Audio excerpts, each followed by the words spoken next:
네, 모두 편안하셨죠?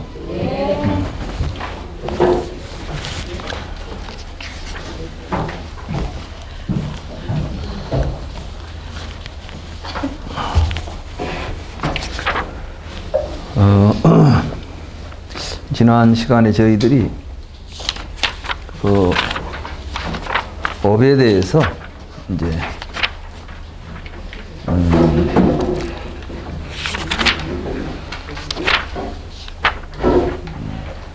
우리가 업을 지어서 과보를 받는다 이렇게 이야기할 때 우리는 업을 짓는 놈이 있고 또 지어놓은 업이 있고 그 업이 또 이거 가지고 과보가 돼 가지고 이 세 가지가 다 실제 한다는 생각을 하기가 쉽죠.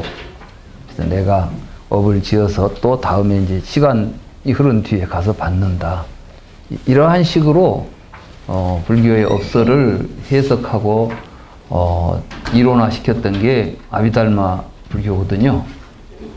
그래서 이제 업이라는 것이 뭐 무표업 뭐 이런 표현도 쓰게 되고 또 불상행법 뭐 이런 것들 그래가지고 이제 업이 뒤에 가서 우리에게 어떤 결과를 가져다 주려면 시간이 오랜 시간이 성숙해야 되고 그동안 계속 남아서 뭐 어떤 작용을 해야 된다.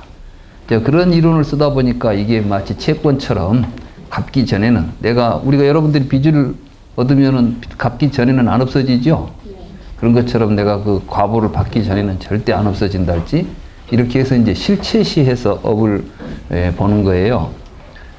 이런 것들이 가능하려면 우리는 모든 개체가 개별적으로 존재한다는 생각을 할 수밖에 없죠. 그러니까 모든 사람들은 너는 너, 나는 나 이렇게 다 개인적으로 존재하고 그건 우리들이 지금까지 생각이 왔던 중생들의 생각이죠.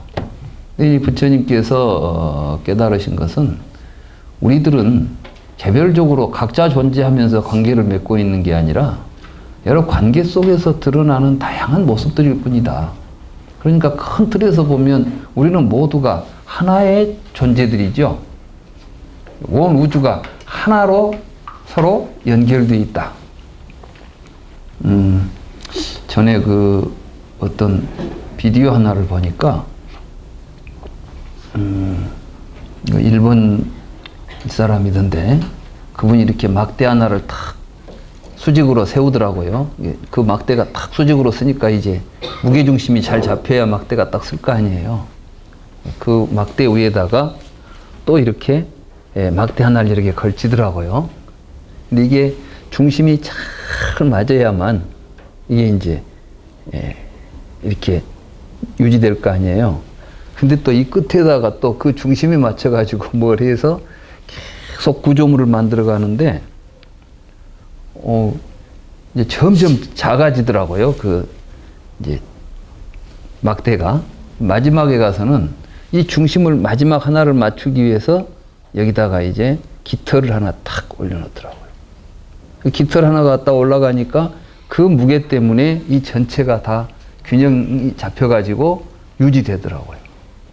그런데 깃털 하나를 싹 치우니까 순식간에 그게 다 무너져 버리더라고요. 저는 이제 그걸 보면서 우리가 살고 있는 이 세상에 우리는 볼 때 큰 여러 가지 구조물에서 깃털 같은 건 별 의미도 없는 것처럼 보이지만 그거 하나가 없으면 이 전체가 지탱을 못 하는구나. 그렇기 때문에 이 세상에는 우리 눈에 보는 크고 작은 것을 떠나서 우리 눈에 보이는 뭐 크다 작다를 떠나서 모든 존재가 평등하게 서로 존재 의미를 가지고 있구나. 이걸 보여주는 것 같아요. 그래서 그걸 보면서 이게 바로 연기구나, 연기. 우리가 살고 있는 이 세상의 모든 것들은 서로 의존해서 나타나고 있는 것입니다. 그래서 무엇 하나라도 사실은 없으면 안 되는 것들이죠. 그리고 또 무엇 하나라도 잘못되면 우리가 다 같이 그것 때문에 서로 같이 영향을 받는 것이죠. 그렇죠? 우리가 요즘 보잖아요. 이 사회 구조가 크게 바꿔진 건 없지만 사람 하나 바꾸니까 전체적인 그 움직임이 달라지잖아요. 우리 각자가 그렇습니다. 우리 모두가 다 같이 이 우주에서 나는 하잘것없고 나 나쯤이야 이렇게 생각할 수 있는 존재가 아니라는 것이죠. 우리는 비록 깃털 같은 존재일지 몰라도 이런 존재 하나하나가 없으면 이 우주가 유지되지도 않고 지탱되지도 않는다. 이런 의미에서 모든 존재는 평등한 의미와 가치를 지니고 있다. 그런데 이러한 것들에 무지했을 때 우리가 어떤 삶이 나타나고 그것에 대한 깨달음을 가지고 살아갈 때 어떤 삶이 나타나는가. 이게 전부 다 움직임들이죠. 이걸 이제 부처님은 업이라고 이야기한 것이지 개인적인 업을 중심으로 설하려고 하신 건 아니에요. 그런데 이제 인도에서 그리고 또 일반 사람들이 생각할 때 이렇게 큰 의미의 깊은 깨달음까지 이르기가 어려우니까 방편으로 그때그때 업을 이야기하면 그래 착한 일을 하면 다 네가 복을 받는 거야. 이런 식의 이야기가 이제 설법 속의 이야기가 되지만 더 궁극적으로 업의 의미를 생각해 본다면 우리 자체가 다 업이다. 부처님은 그래서 이제 중생들은 업에 나온 것이요. 그러니까 업을 통해서 형성된 것이 중생이고 업의 상속자고 업의 소유자고 뭐 이런 이야기가 나오죠. 사실 부처님은 업설을 말씀하신 겁니다. 그런데 이제 어떤 그 일부 이제 불교를 잘못 이해하신 분들은 업설은 윤회설을 이야기하기 위해서 인도의 통속적인 사상을 받아들인 것이고 불교의 근본은 무아와 공, 연기에 있다. 이렇게 이제 말씀을 하세요. 그래서 무아, 연기, 공을 이야기하게 되면 이해도 잘 안 되죠. 나도 없다, 비어있다, 뭐 연기한다. 무슨 말인지는 모르겠는데 심오한 것 같긴 하고. 그럼 어떻게 살라는 거예요?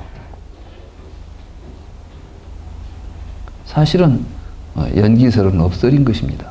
그런데 이 업설을 실체를 중심으로 이해하니까 문제가 있다는 것이죠. 그래서 실체 없이 사실은 업이 모든 걸 좌우하죠. 근데 업은 어디서 일어나죠? 업이 일어나는 자리를 마음이라고 그래요. 마음. 그럼 마음이라는 게 실체가 있냐 또. 우리가 마음이라는 놈이 있어갖고 업을 짓고 이런 게 아니라 이 업을 통해서 또 형성되는 것이 마음이에요. 그러니까 업과 마음은 닭과 계란하고 같은 거예요. 닭이 있어야 계란이 있고 계란이 있어야 닭이 있듯이 이게 닭과 계란은 사실은 무엇이 먼저라고 할 것도 없이 하나의 구조 속에서 우리가 서로 다른 우리들에게 지각되는 다른 측면을 이건 닭, 이건 계란 이렇게 구분해내는 것이지 이 닭과 계란의 관계는 닭이라고 하는 한 생명의 전체적인 움직임 속에 나타나는 두 개의 가장 뚜렷한 패턴이죠. 그 말은 무엇이냐 하면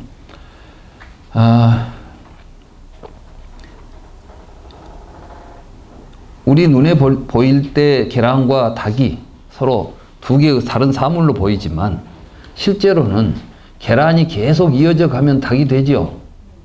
어디서부터 어디까지가 계란이고 어디서 어디까지가 닭이라고 할 수 있겠어요? 여러분들은 눈에 알이 보일 때까지는 계란이에요.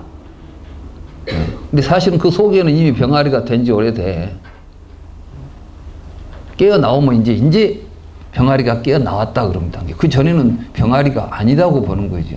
우리는 모두가 다 이 시각, 우리가 가지고 보는 눈 또는 청각 이런 것들에서 구별된 내용을 가지고 그걸 모아서 실체화시킨 게 존재들입니다. 그래서 부처님은 일체는 12입처다. 우리가 보고 있는 세상은 전부 보고 듣고 냄새 맡고 맛보고 만지고 생각한 걸 가지고 세계라고 부르는 것이지 이 세계 자체가 우리 눈에 보이는 형상을 가진 존재들이 실제하고 있지 않다. 여기에서 나라는 말도 그렇게 해서 만들어진 것이고 바깥에 있는 세계라는 말도 그렇게 만들어진 것이다. 이제 이런 걸 설명하는 것이 교리들입니다. 그러니까 불교 교리를 제대로 우리가 공부할 필요가 있는 것이죠. 근데 지금 우리가 알고 있는 이 불교 교리들이 모두가 다 아비달마 불교 때 만들어진 해석의 의존해가지고 교리를 이해하다 보니까 부처님이 우리에게 직접 해주었던 그 본래의 의미들은 많이 지금 가리워지고 있지 않는가. 그래서 저는 이제 우리가 불교 공부를 그런 시각으로 좀 다시 해야 된다. 저는 이런 생각을 해요. 그리고 중론에 보면 바로 아비달마 불교 해석을 가지고는 도저히 읽히지 않는 내용이 중론입니다. 그렇죠? 사실 왜 그러겠어요? 중론은 바로 아비달마가 가지고 있는 그런 잘못된 해석을 지금 비판하기 때문에 그렇습니다. 그런데 불교 공부한 사람들은 자기가 알고 있는 지식, 다시 말해서 아비달마 불교에서 해석했던 그걸로 이해한 불교를 가지고 이제 중론을 연결시키려 하면 중론하고 충돌이 일어나죠. 이해하기 어렵다, 난해하다 이런 생각을 하죠. 그래서 지난번에 우리는 그 업과 과보에 대해서 업도 과보도 다 우리가 생각하는 업이라는 실체화되어 있는 업, 과보 이런 거 모두가 다 허망하다 이런 이야기를 했었죠. 신기루와 같고 아지랭이 같고 꿈과 같은 것들이다 이런 이야기를 했죠. 이 이야기를 잘못 읽으면 뭐가 되냐 하면 용수는 업소를 부정하고 있는 것처럼 보여요. 그래서 왜 용수보살이 업소를 부정했을까?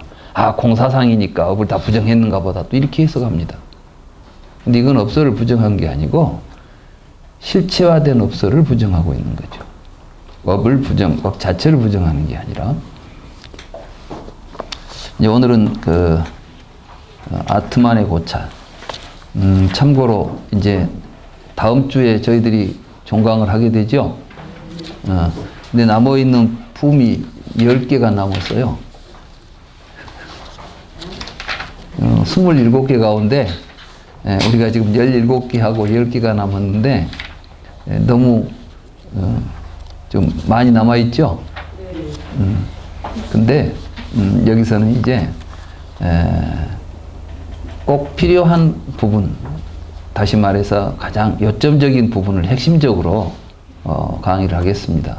그동안은 이제 제가 이런 새로운 그 우리들의 그 사고, 우리들의 생각의 어떤 생각하는 방법이나 시각을 새롭게 하기 위해서 굉장히 많은 이제 시간을 보낸 거예요. 이제 그런 시각이 잡히면 이제 그 다음 이 내용들은 별로 그렇게 어렵지 않게 이제 볼 수 있는 내용들입니다. 그러나 사실은 중요한 내용은 또 여기에 있습니다. 앞에 내용은 뭐냐면 이 내용을 올바로 이해하기 위해서 앞에 지금 우리가 이제 예비적으로 학습한 것이라고 볼 수 있는 겁니다.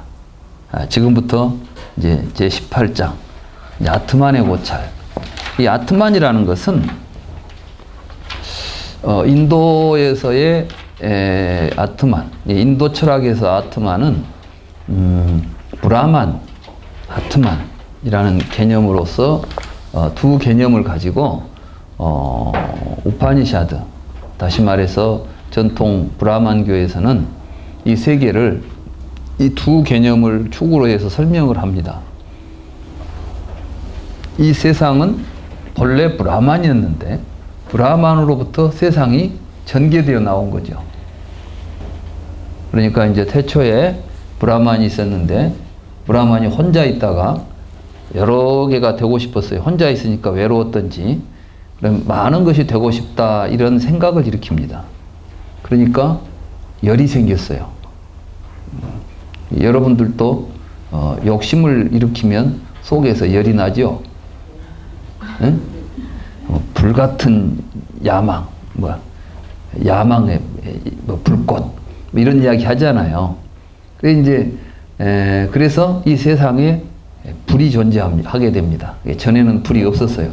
근데 사실 그 불덩어리는 이 브라만 안에 있던 거예요. 없으면 나올 수가 없지. 있는데 지금 잠복해 있는 거죠. 숨겨져 있죠. 안에 있는데 아직 밖에는 안 드러나 있지만은 안에가 있던 것이 욕심을 일으키니까 밖으로 튀어나온 거예요. 이제 불이 나니까 뜨겁잖아요. 뜨거우니까 또 이걸 식혀야 되겠다. 그래가지고 물이 나왔어요. 이제 근데 우파니샤드는 이제 그렇게 또 설명을 합니다. 제가 하는 이야기는 제 혼자 짐작으로 하는 이야기가 아니라 우파니샤드에서 그렇게 설명을 해요. 브라만이 많은 것이 되고 싶다고 하는 욕망을 일으켰다. 그러자 불이 나왔다. 사람들도 욕망을 일으키면 몸에 열이 나지 않느냐. 이런 이야기를 하는 겁니다. 그 다음에 또 이제 뜨거워지니까 식히려고 물이 나왔죠. 그러니까 사람도 몸에 열이 나면 땀이 나오는 것이다. 땀이 나듯이 물이 나온 거예요. 그러니까 이제 그 사람들이 뭔가를 설명하려고 할 때 우리는 뭔가를 설명을 해줘야 이해가 되죠. 왜 물이 나왔대? 왜 불이 나왔대? 없던 물이 왜 갑자기 나왔어? 그러면 너도 한번 생각해봐. 네가 욕심을 내면 없던 열이 속에서 나지 않아. 막 그러네.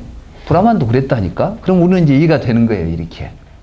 우리가 세상을 이해하는 방법은 논리적으로도 이해하고 비유로도 이해하고 비교를 통해서도 이해하는 겁니다. 이게 이제 우리의 인식 방법이에요.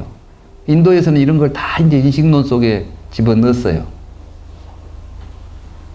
내가 직접 본 것도 논리적으로 추론한 것도 우리가 뭘 알 수 있는 근거가 되지만 내가 누구한테 설명해주고 새로운 지식을 알려줄 때에 비교나 비유도 중요하다. 그렇기 때문에 불경에는 비유가 엄청 많이 나옵니다. 그리고 논리적으로 설명하는 것보다 훨씬 쉽게 많은 사람 대중적으로 설득력 있게 논증할 수 있는 방법이 비유예요. 그러니까 비유를 잘하면 강의를 잘하는 거예요. 뭐 논리는 어려워 죽겠어. 근데 딱 적당한 비유 하나만 딱 들어주면 아 그렇구나 그러고 금방 아는 거야. 그렇죠? 이런 식으로 이제 브라만이라는 게 있고 브라만으로부터 세상이 만들어졌다는 것을 설명하려고 하는데 뭐 논리가 어떻게 논리가 되겠어요 그게. 그러니까 그 말은 무엇이냐면 브라만교에서 브라만이 만들었다고 하는 이런 이론들을 만들어낸 사람들이 무엇을 통해서 자기 자신이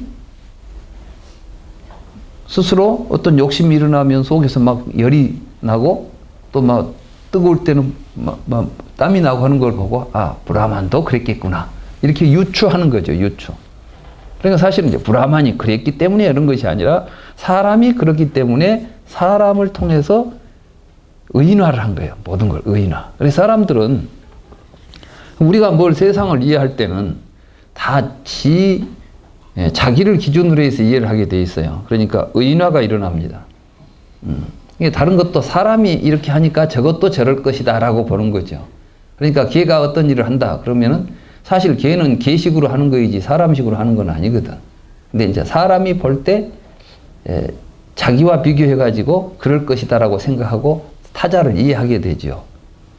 여러분들이 누구를 이해한다는 것은 사실은 다 자기 이해에 근거해가지고 이해하는 것이지 자기가 이해 못하고 있는 것은 처음에 제대로 이해가 안 되는 법이에요. 그러니까 우리가 그걸 보고 이해한다는 것이 어떤 것인지도 사실 잘 알아야 됩니다. 근데 아무튼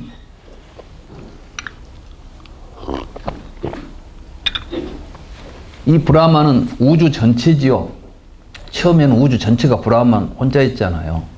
근데 이게 무엇이 원에서 나오기는 나왔지만 사실은 그것도 브라만에서 나온 거니까 브라만이나 다를 바가 없는 것이죠.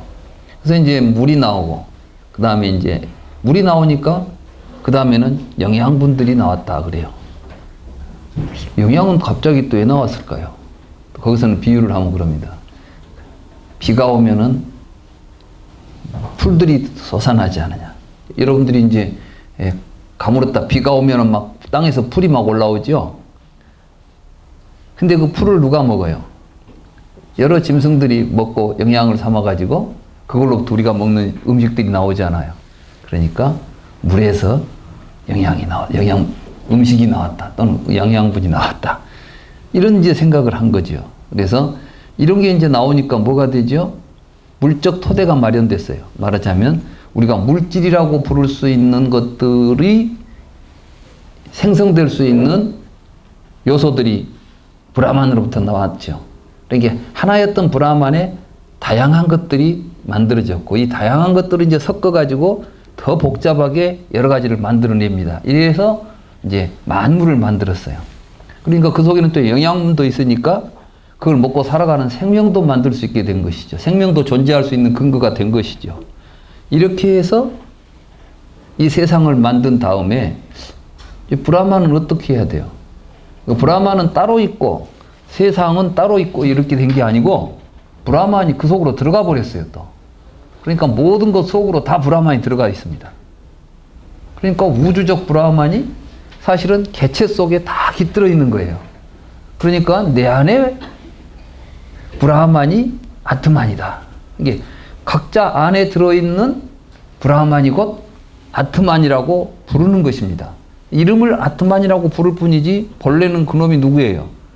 브라만이죠. 그래서 모든 것 속에는 브라만이 들어있다.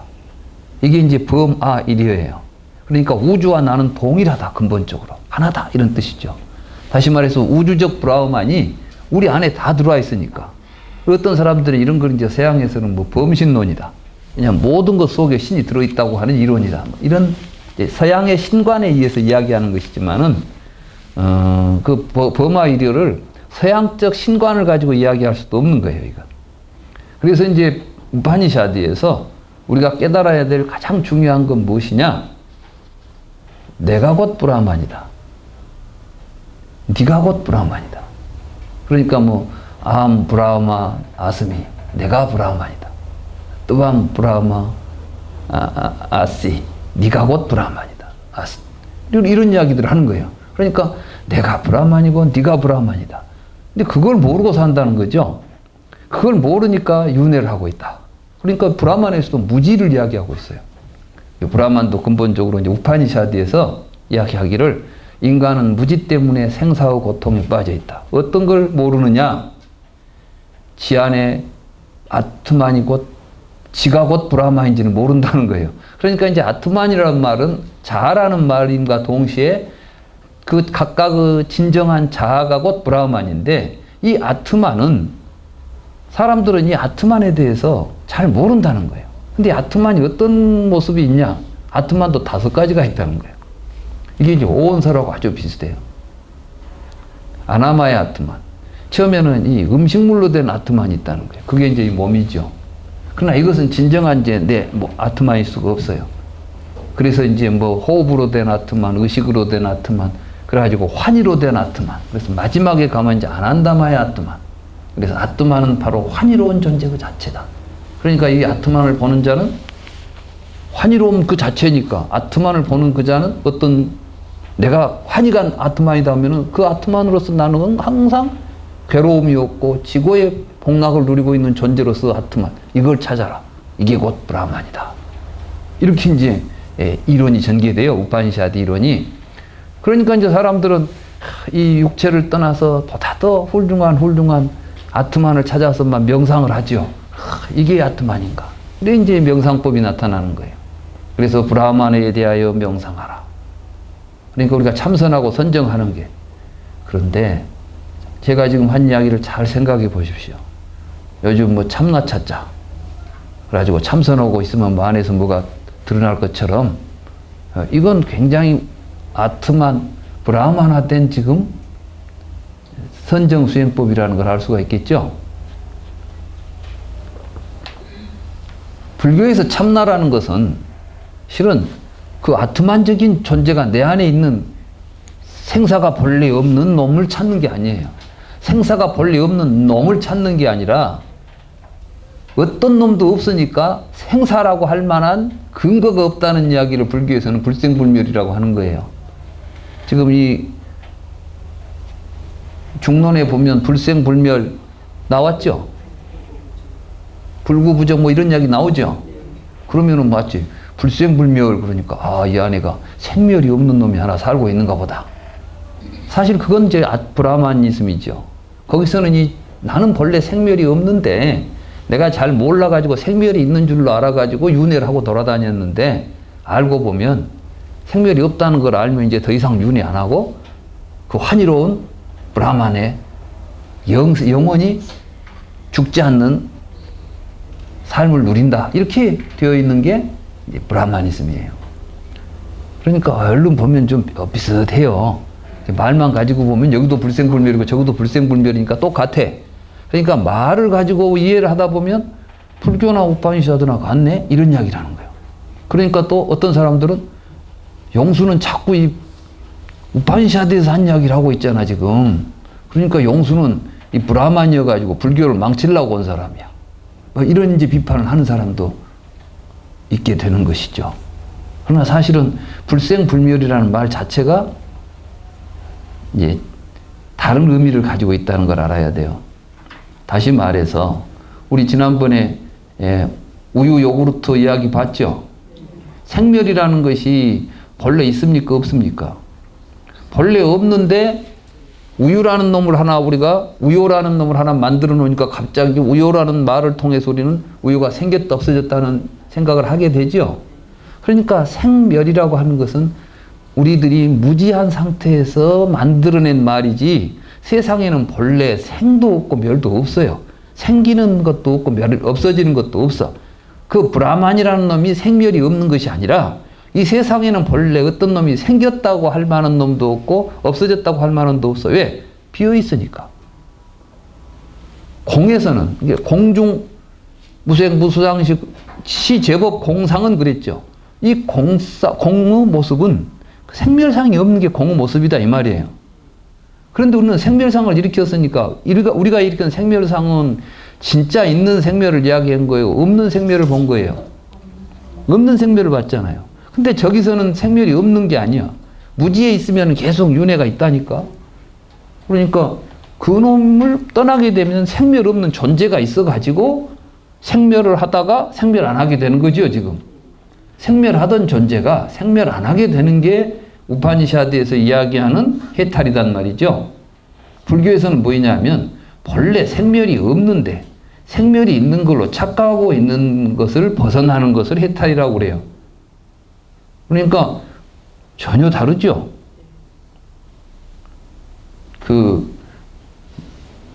똑같은 말을 써도 의미는 전혀 다르다는 이야기예요. 그래서 말만 보고 있으면 안 돼요. 그 말이 지시하고 있는 의미를 제대로 보는 것이 중요하죠. 그래서 손가락을 보지 말고 달을 봐라.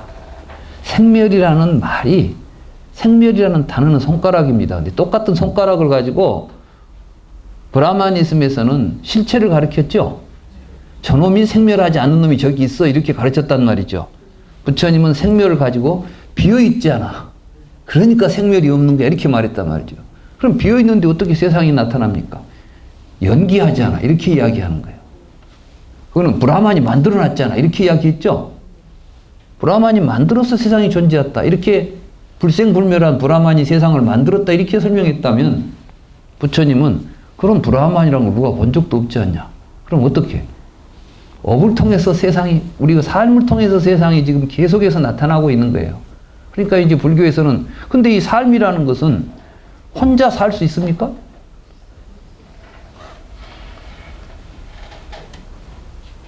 혼자 살 수가 없어.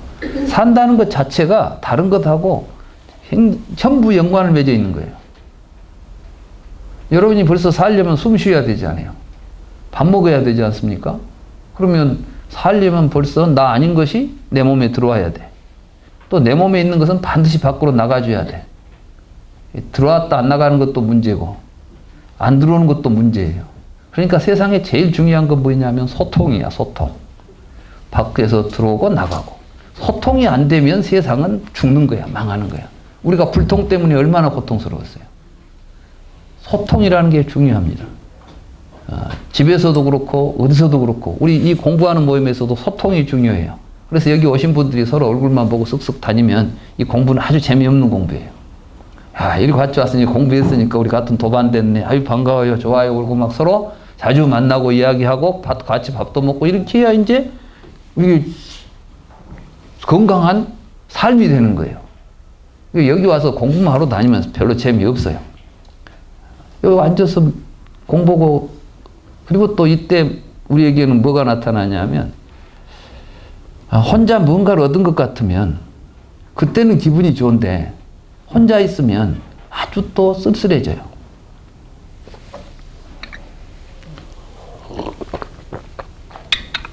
이번에 뭐 장하나 선수가 미국에서 이제 그만 접고 한국에서 선수 생활을 한다고. 나 그 이야기를 듣고 내가 굉장히 이 선수가 어린 사람인데 굉장히 지혜가 있고 인생에 대해서 뭐라 보고 있는 아무렇게나 막 무조건 운동 선수들이 무조건 운동만 하는 게 아니었구나. 상당히. 근데 뭐라 했냐면은 식구들이 자기 뒷바라지 하느라고 너무 고생하고 자기도 내가 지금 뭐 때문에 이렇게 자기는 처음에 이제 막 세계 1위가 되고 하는 이런 어떤 개인적인 목적을 가지고 운동을 했는데 미국에서 돌아다니다 보니까 혼자 있는 어머니가 이제 막 외손 5이든가 6이든가 나이가 좀 이제 들고 이런 걸 보면서 이제 어머니도 늙어가는데 나만 보라고 있고 혼자 쓸쓸하게 있고 아버지는 뭐 나 뒷바라지 한다고 왔다 갔다 하면 되겠냐. 산다는 게 뭐냐.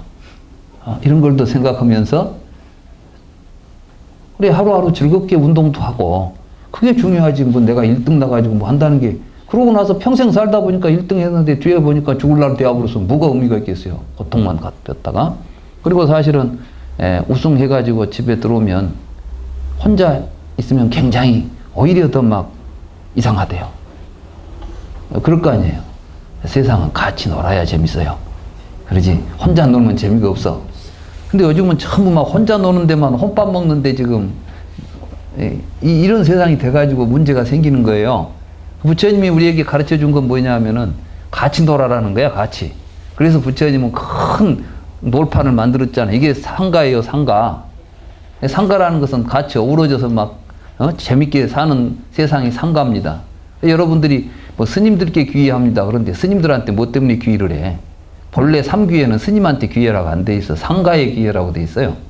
상가라는 건 뭐냐면은 부처님 가르침을 통해서 이러한 도리를 깨닫고 평등하게 어우러져서 행복하게 사는 공동체를 상가라고 부른 거예요. 그러니까 여러분들이 삼귀 했으면 반드시 뭘 해야 되냐? 여기서 같이 삼귀한 사람들은 게 상관계예요. 그죠? 그러니까 이제 여기 같이 귀했으면 같이 놀아야지. 이게 세상 사는 거예요. 세상은 일하려고 우리가 온 게 아니라 재밌게 놀다 가려고 왔다니까. 그래서 부처님이 돌아다닌 걸 옛날 사람들이 번역한 걸 보니까 재밌게 번역했더라고. 유행했다 이렇게 돼 있어요. 유행. 유가 뭐냐면 유람 다녔다는 뜻이요. 그냥 부처님은 평생 놀러 다닌 거야. 그냥 밥그릇 하나 들고 얻어먹으면서 놀고 다녔다는 이야기죠. 노는 걸 제약시하면 안 됩니다. 노는 게 제일 중요합니다. 우리 학생들한테도 자녀들한테 못 놀게 하지 마세요. 사람이 못 놀면 사람 안 됩니다. 지금 안 놀고 공부만 하는 사람들이 세상 다 망쳐놨어요.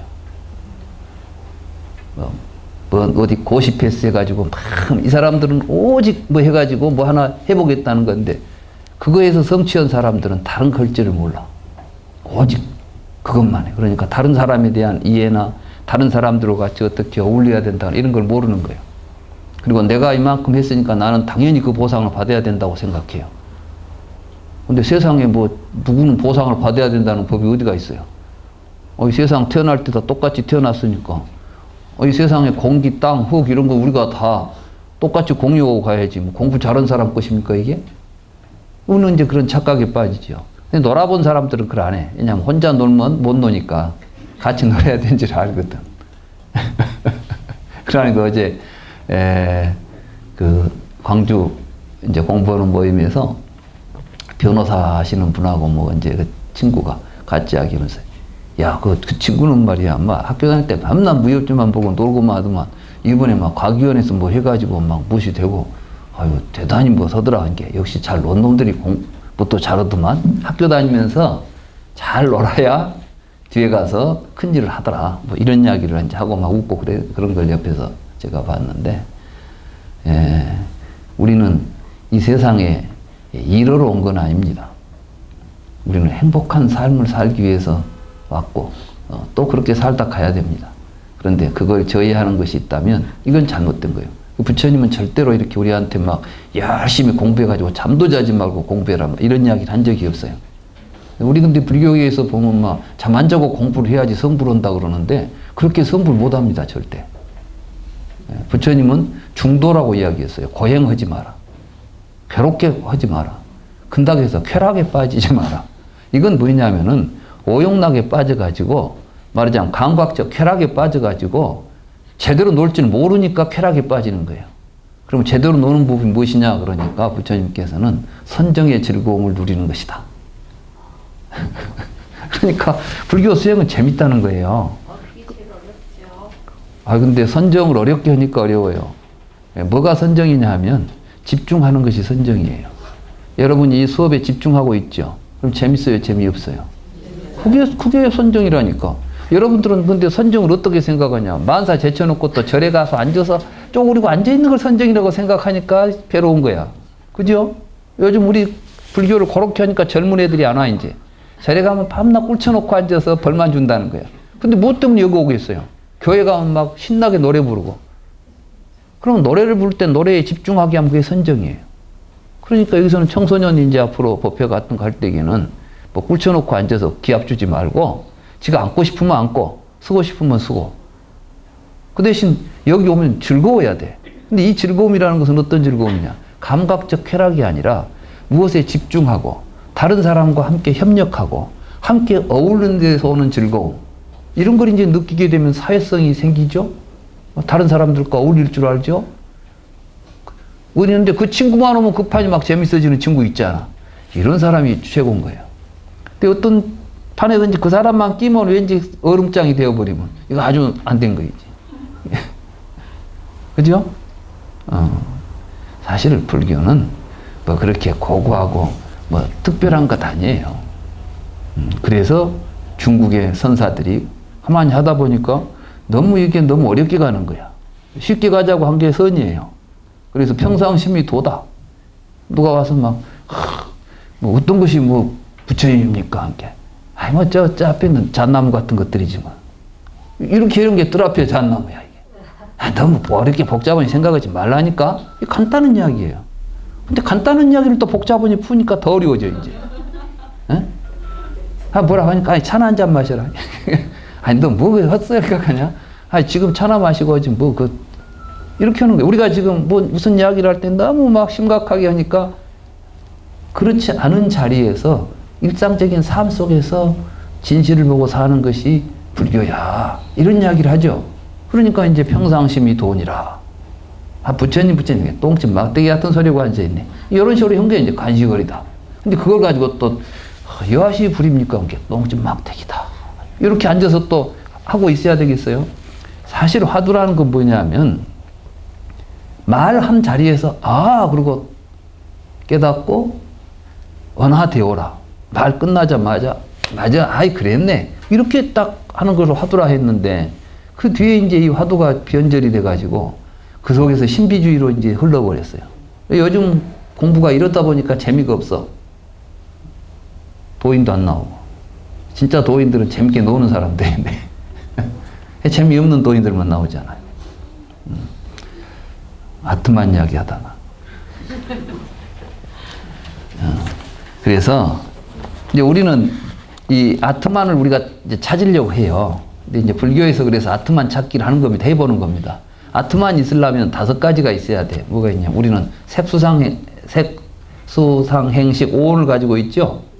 이게 이제 브라만이 5원을 뭐 세상을 만들어 놨다면 세상이 5원으로 되어 있잖아요.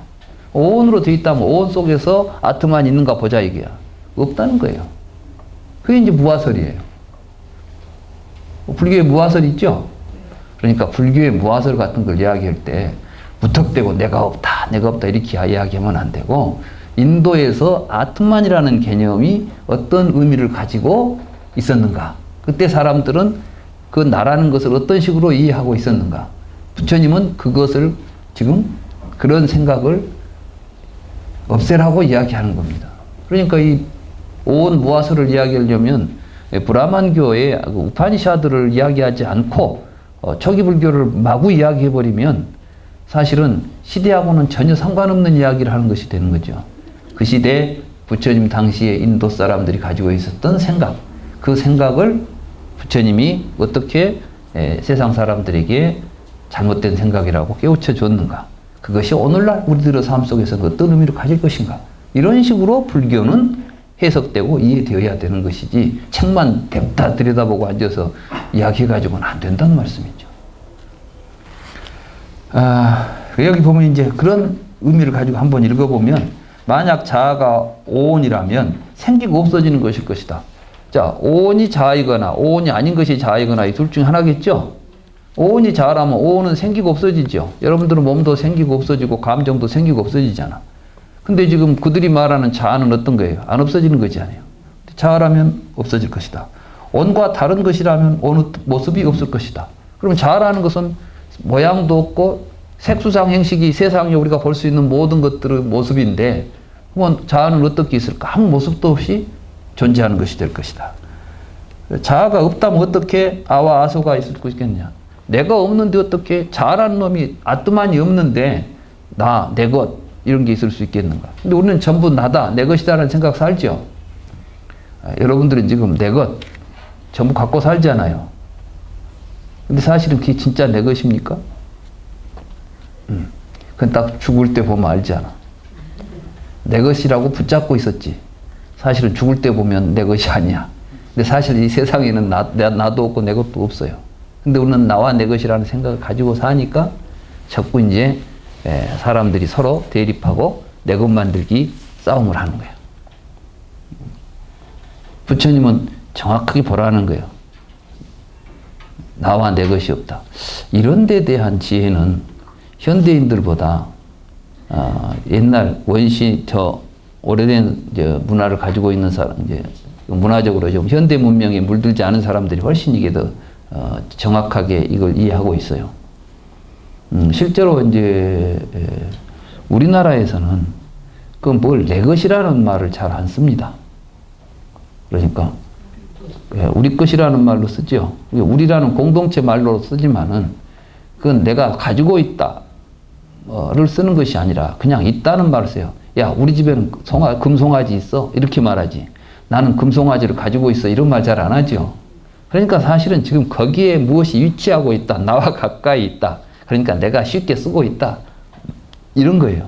세상에 있는 모든 것들은 가까이 있는 걸 지가 쓰고 있는 것이지 멀리 있는 것은 멀어서 못 쓰고. 근데 요새는 소유를 해가지고 먼 것까지 다 지 것을 만들어 놨어. 그래가지고 남은 못 쓰게 해. 그러니까 세상이 참 복잡한 거예요. 가까이 있는 거 모두 써야 돼. 주인이 따로 없잖아요.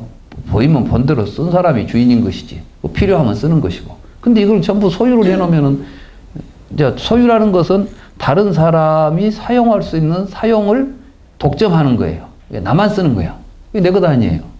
그러다 보니까 이 세상이 어떻게 돼요? 써야 될 사람은 못 쓰고, 안 써도 될 놈은 많이 가지고 있고. 그러다 보니까 고통스러운 삶이 나타나는데, 그 고통이 불교적으로 보면 어떻게 됩니까? 서로 연기하죠. 그놈이 아파하면 결국 나한테도 그 아픔이 오는 거예요. 부처님의 말씀은 그거예요. 남이 아프면 나도 아프게 돼 있다는 거야. 네가 남 거 도둑질 해봐라. 다른 놈도 도둑질 하겠지. 그러면 네 것도 어떤 놈 훔쳐갈 거 아니냐. 네가 도둑질하면 네 것도 도둑 맞는다. 그러니까 이게 업보예요, 이게. 그러지 막 업이라는 놈이 있어가지고 막 돌아다니면서 막 언제 성숙해갖고 와서 오고 그렇지 않아요. 그러니까 그런 눈으로 봐버리면 세상 불공평한 거 참 많죠. 착한 일 했는데 보면은 별로 돈도 못 벌고 고통스러운 사람이 있는가 하면 못된 짓 하는데도 돈만 잘 벌고 있는 것 같이 보여. 그러나 뒤에 가서 뭐 그렇지 않아. 만약에 그런 소유욕을 가지고 있었다면 그 사람은 꼭 또 가진 놈한테 당해요. 서로 이렇게 물리게 돼 있어. 이걸 본 사람들은 어떻게 해야 되겠어요? 그런 잘못된 흐름을 변화시켜야 되겠죠? 그래서 이제 불교는 나 혼자 뭐 잘해가지고 좋은 극락세계에 가자 이런 이야기 하는 게 아니라 지혜롭게 이 사회의 전체적인 흐름을 변화시켜야 된다는 거죠. 그게 이제 불교 운동이에요. 그래서 부처님께서 평생을 돌아다니면서 운동하신 거야. 그러니까 사실 운동권이에요, 부처님이. 정말. 부처님은 정말 그냥 발벗고 식구들도 다 내던지고 운동하러 돌아다니신 거예요, 평생을. 그리고 이제 운동권을 모아놓은 게 스님들이고. 그러니까 스님들도 막 집도 절도 없이 돌아다니면서 세상을 좀 밝은 생각을 가지고 세상의 흐름을 바꾸고자 했던 분들이에요. 우리가 불교를 이렇게 봐야지. 그걸 아비달마 불교에서는 혼자 수행해갖고 뭐 되겠다고 하니까 대승불교가 일어난 거 아닙니까? 그래가지고 무슨 놈 혼자 수행하는 것이 불교냐? 같이 수행하는 것이 불교지. 그래서 대승불교는 이제 자리이타. 남을 이롭게 하는 것이고 내 이익이 되는 것이 내 이익을 어떻게 나한테서 찾을 수 있냐? 말하자면은 아비달마 불교에서는 내가 참선해가지고 깊이 수행해가지고 번뇌를 다 멸하면 내가 내 이익을 얻는 것이죠. 그건 남하고 나무 이익하고 상관이 있어요, 없어요? 남이야 죽든 살든 나만 열반해탈하면 된다는 생각이에요. 그런데 대승불교에서는 부처님이 그런 거 안 가르쳤는데 어떻게 그럴 수가 있어? 나도 없고 너도 없는데. 그러니까 너와 내가 둘이 아니니까 결국 우리는 함께 행복해주는 세상 만들자고 부처님이 돌아다녔지 혼자 열반해탈하라고 사람들한테 가르치고 다녔어? 그게 아니잖아요. 이게 이제 대승. 너희들은 소인배야. 우리는 대인배고. 그래서 이제 마하사트바 대인이라고 썼죠. 보디사트바 마하사트바 그랬어요. 보살 마하살. 보살이 뭐냐면은 보살은 그래 부처님처럼 살려고 하는 사람들이 보살이고 마하살은 이런 사람들이 큰 사람들이지. 그리고 우리들이 가는 길이니까 대승이고 너희들 같이 쫄쫄한 사람들이 다니니까 이거 소승이다. 이렇게 이제 비판하고 나온 거예요. 지금 그 대승의 가장 기본적인 사상의 그 토대를 마련해 준 사람이 또 용수보살 이 중론이라는 거예요. 그래서 이 중론을 많은 사람들이 대승의 아버지, 중론을 이제 용수보살을 대승불교의 아버지라고 부르고 중론이 대승불교의 뿌리다. 사상적 근거다. 이렇게 평가하는 겁니다. 우리는 지금 그걸 공부하고 있어요. 이런 의미에서 이제 결국 자아와 자신의 이익에 대한 생각이 그침으로써 내 것이라는 생각이 없어지고 나라는 생각이 없어진다. 이게 이제 우리 불교를 공부하는 사람들이 내 것, 나 이런 생각으로부터 없어지는 것이 불교 공부다. 내 것이라는 생각이 없고 나라는 생각이 없는 그런 사람도 인정되지 않는다. 이 말은 뭐냐면 나라는 사람이 있어가지고 나나 내 것이라는 생각을 안 하는 사람이야 라고 또 나를 보고 있으면 안 된다 이게야. 아예 그냥 나다 너다는 구별이 다 없어져 버려야지. 너는 우리가 이제 볼 때 너는 아와 아소라는 생각을 가지고 살지 나는 그런 거 없이 살아. 이렇게 하면 벌써 또 차별심을 갖는 거예요. 그러니까 진정한 보살은 뭐냐면 그냥 아예 그런 생각이 아주 나라는 생각이 아주 이 철저하게 없어져 버린 것이죠. 자기조차도 자기를 부정하는 거야. 자기 존재 자체를 스스로 부정하면서 이게 자기를 부정한다고 해서 자기가 부정되는 게 아니라 정말 큰 삶으로서의 나의 모습을 찾아가는 거죠. 부처님은 이래서 이런 부처님 보고 이제 법신이라고 그래요. 법신. 후대 대승불교에서는. 법신은 뭐냐면 이 다르마 전체가 곧 자기 몸이에요. 그러니까 우주 전체가 곧 내 몸처럼 생각하고 사는 사람이죠. 삶이죠. 우리가 그래서 청정법신 비로자나불 이렇게 말하잖아요. 그죠? 이게 대승으로 이제 뒤에 가서 대승 사상이 이러한 이론적 토대 위에서 이제 발전돼 가지고 나타난 형태다. 이렇게 아시면 되는 것입니다. 내 것이라는 생각, 나라는 생각이 안팎으로 없어질 때 취가 멸하며 취가 멸함으로써 생이 멸한다. 이 말은 뭐냐면 12연계에서 보면 애, 취, 유, 생, 노사 그러죠? 취가 있으니까 뭘 이게 나라고 취하니까 그놈 때문에 유가 있어가지고 생사가 있었잖아요. 이게 전부 뭐예요? 나라는 생각, 내 것이라는 생각이 안팎으로 일어나가지고 뭘 취해가지고 나다. 저것은 내가 아니다. 이렇게 우리가 분별하고 유라는 게 다 이런 거죠. 이제 12연기에서 지금 애취, 유생, 노사를 이야기하는 거예요. 그러니까 이 부분은 이제 그 용수보살이 생멸이라는 것이 취, 유, 생멸 이 부분을 지금 이제 하고 있는 부분이라고도 볼 수가 있습니다. 그래서 업과 번뇌가 멸함으로써 해탈이 있다. 업과 번뇌는 분별망상이다. 분별망상은 희론에서 나오는데 희론은 공성에서 멸한다. 그러니까 지금 우리가 해탈이라는 것은 번뇌나 업으로부터 벗어나는 것인데 이것은 분별망상이다 그랬죠? 이 분별망상은 희론에서 나온다. 희론이 뭐냐면 이론들이 관념적 이론. 그러니까 뭐 우파니샤드에서 말했던 이론이건 무엇이건 전부 이론입니다. 불교는 이론이 아니에요. 실제지. 불교 공부는 이론적으로 하는 게 아니라 실질적으로 체험적으로 하는 거죠. 그런데 이 모든 이론은 공성에서 멸한다는 것은 모든 이론은 언어를 실체화해 가지고 언어를 가지고 논리적으로 구성하면 이론이 됩니다. 그리고 그 이론에 사용되는 명사들은 다 실체들입니다. 근데 실체성이 없다는 것을 우리가 알게 되면 모든 이론은 공허한 이론이다 이렇게 되겠죠. 그래서 공허한 이론이라는 것을 깨닫게 될 때 우리가 진정으로 해탈 모든 분별망상으로부터 벗어나서 번뇌가 소멸할 수 있는 것이다.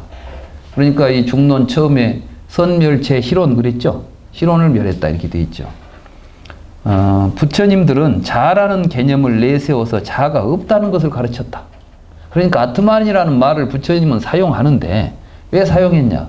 그거 없다는 걸 이야기하려고 아트만이라는 말을 쓰고 있는 거예요. 그러니까 아트만이라는 단어를 부처님이 사용했으니까 아트만이 있으니까 부처님이 아트만이라고 부른 것이 아니라 아트만이라는 말을 자라는 말을 통해서 자의 공성, 없음을 가르친 것이다. 자라고 할 만한 것도 없고 자 아니라고 할 만한 것도 없다고 가르치신 것이다. 그러니까 이 말이 참 의미 있는 말이에요. 그러니까 불교의 무아설을 더 크게 확대하면 뭐가 되죠? 나 아닌 것이 없다. 나라고 할 만한 것이 없지만 어떻게 보면 나 아닌 것이 없어요. 이게 이제 초기 불교와 대승 불교의 표현의 차이예요. 초기 불교에서는 나라고 할 만한 것이 없다는 데 강조를 하니까 무아설이 되죠.